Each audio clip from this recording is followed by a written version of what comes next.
and now it has 400 perfectly crafted pages, 25 chapters, about 40 Power BI visuals. And please take a picture of this QR code and you will find Amazon web page of this book. I'll appreciate if you will leave a review or even order this beautiful paper copy. And this is a recent review from Tableau fan. I hope so. I have a dream to prove that Power BI is a powerful platform for advanced data visualization, not only Tableau.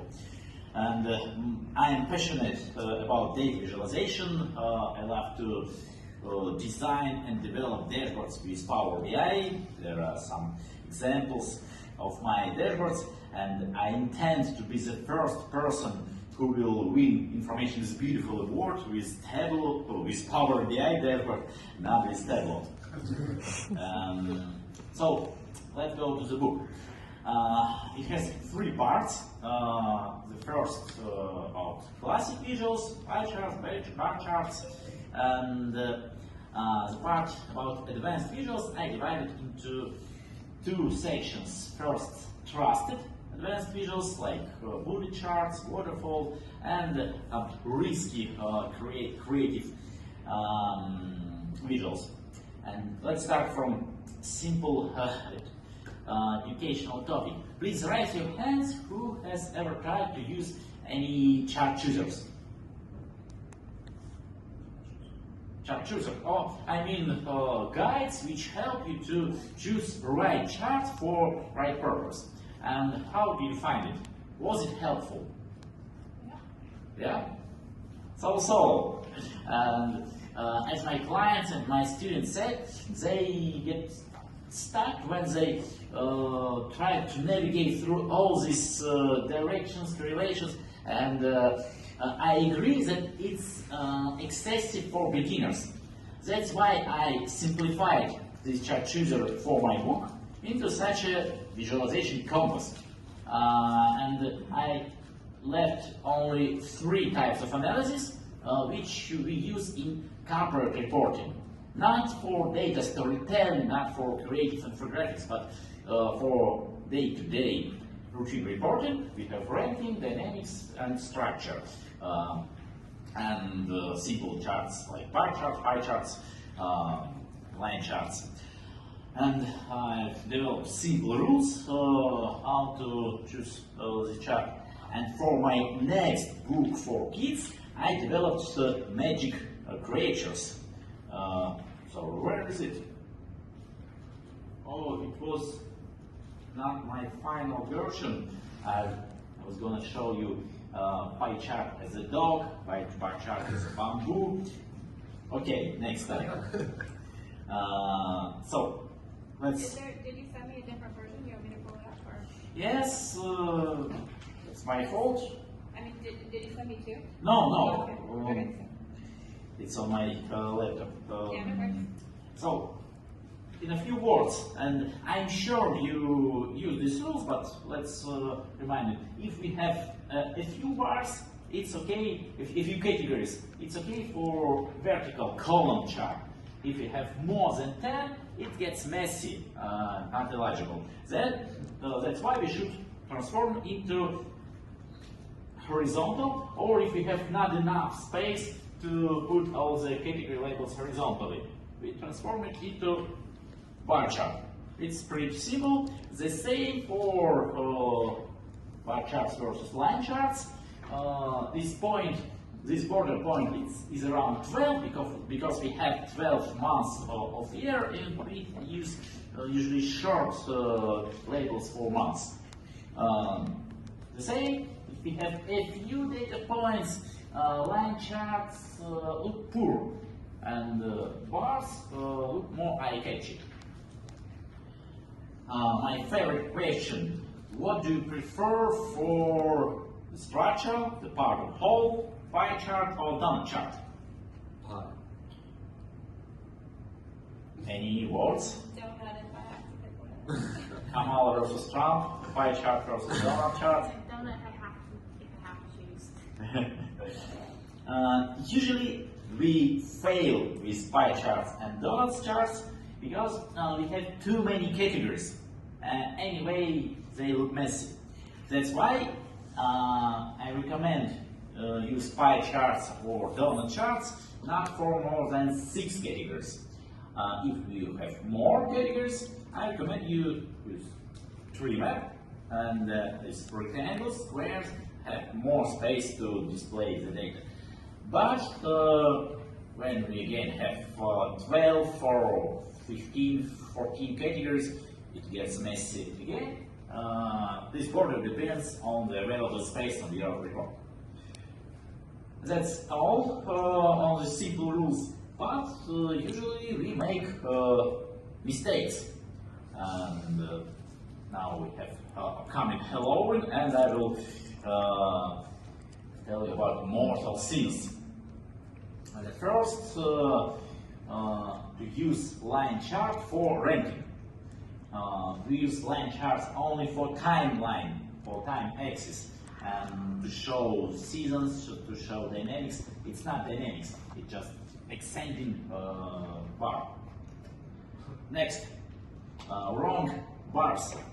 Bars for the timeline. The same problem.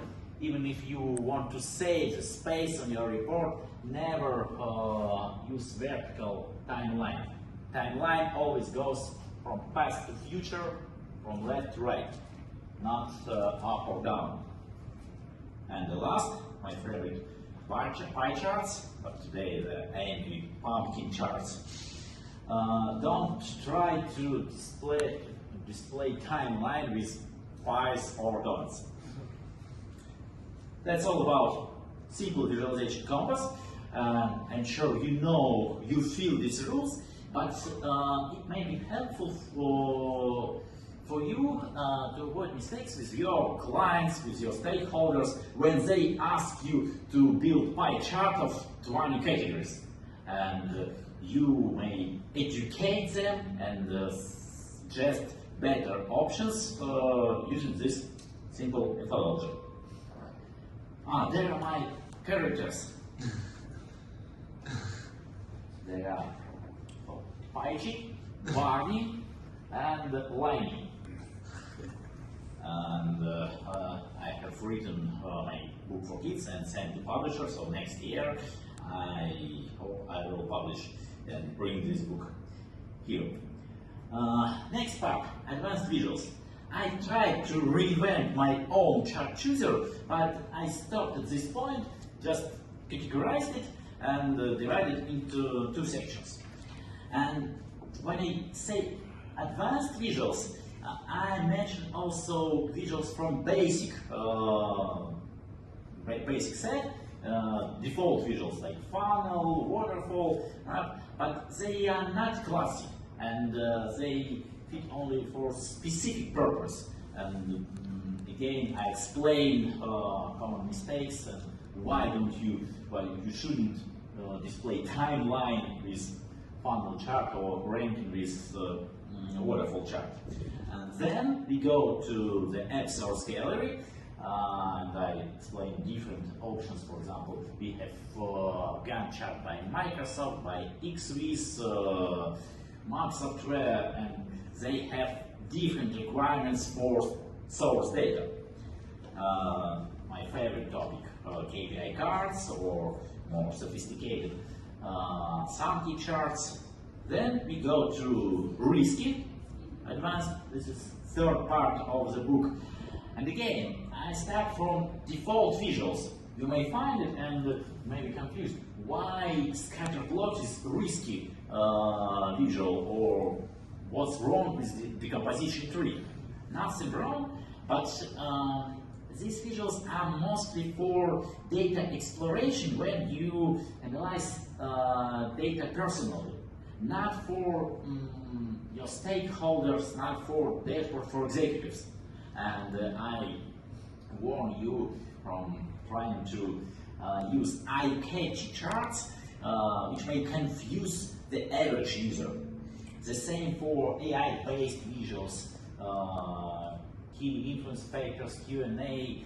I explain how and provide examples when it's good and when it's bad. The same for eye-catchy core charts or radar charts.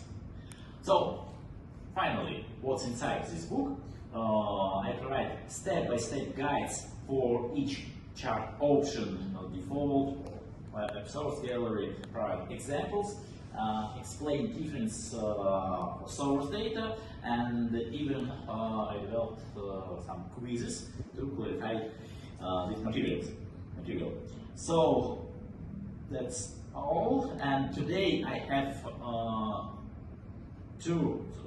I'm gonna give two copies. The first, I will randomly select from the list. Have you put your names here? Great. And second, for discussion, so tell about your personal experience. Wait, let's go back to mortal scenes. For the best story about your dataviz fail, dataviz scene or messy chart, the worst chart you developed, and I will give you another copy of the book.